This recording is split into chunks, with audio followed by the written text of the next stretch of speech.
എനിക്ക് ഒരു കഴിവുമില്ല. ഇങ്ങനെ പറഞ്ഞ് കരഞ്ഞ ധാരാളം കുട്ടികളെ ഞാൻ കണ്ടിട്ടുണ്ട്. സത്യത്തിൽ അവർക്ക് കഴിവില്ലാത്തതാണോ? നമ്മുടെ സമൂഹം അനുവദിക്കുന്ന കുറച്ച് കഴിവുകളുണ്ടല്ലേ? നന്നായി പഠിക്കണം, നന്നായി പാട്ട് പാടണം, ഡാൻസ് കളിക്കണം. ഇതൊക്കെയാണ് കഴിവുകളായിട്ട് സമൂഹം അംഗീകരിക്കുന്നത്. പക്ഷേ നന്നായി എഴുതാൻ കഴിയുന്നതും, നന്നായി വണ്ടി ഓടിക്കാൻ കഴിയുന്നതും, ഗെയിം കളിക്കുന്നതും ഇതൊക്കെ കഴിവുകളാണെന്ന് സമൂഹം തിരിച്ചറിയണം.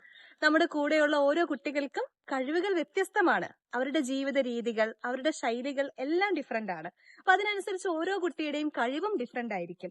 അത് വളർത്തിയെടുക്കാനായിട്ട് നമ്മൾ ആദ്യം ആ കഴിവുകൾ കണ്ടെത്തണം. ഇപ്പൊ സ്കിൽ ടെസ്റ്റുകളിലൂടെ ആ കഴിവുകൾ കണ്ടെത്തി അത് ഡെവലപ്പ് ചെയ്യുമ്പോഴാണ് യഥാർത്ഥമായ കഴിവുള്ള ഒരു സമൂഹത്തെ നമുക്ക് വാർത്തെടുക്കാൻ കഴിയുന്നത്. അപ്പൊ നമ്മുടെ കുട്ടികൾക്ക് കഴിവില്ലാത്തതല്ല, ആ കുട്ടികളുടെ കഴിവുകൾ നമുക്ക് കണ്ടെത്താൻ കഴിയാത്തതാണ്. അപ്പൊ ആ കുട്ടികളുടെ കഴിവുകൾ കണ്ടെത്തി അവരെ വളർത്തിയെടുക്കാൻ നമുക്ക് ഓരോരുത്തർക്കും ശ്രമിക്കാം.